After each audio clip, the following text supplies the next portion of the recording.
Kaabliühendusega võrreldes on Wi-Fi palju tundlikum tehnoloogia.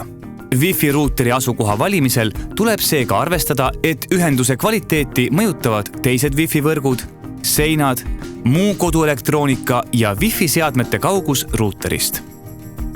Ruuter võiks kodus olla keskses asukohas, et seadmed oleksid sellele alati võimalikult lähedal ja tee peale jääks võimalikult vähe takistusi. Niinimetatud surnud tsoonide tekkimise vältimiseks soovitame katsetada ka samas ruumis erinevaid asukohti.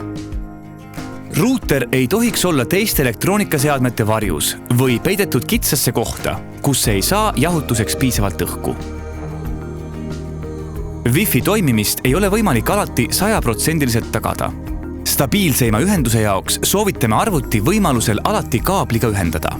Soovi korral saad Teliast tellida ka tasulise tehniku visiidi, et selgitada välja sinu jaoks kõige paremini toimiv lahendus.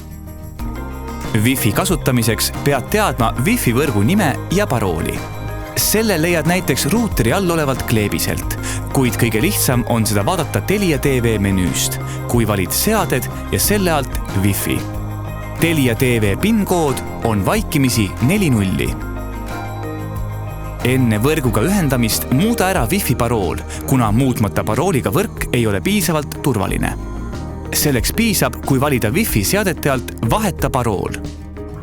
Kui soovid muuta ka võrgu nime, turvataset või kanalit, saad seda teha mugavalt Telia online abi kaudu.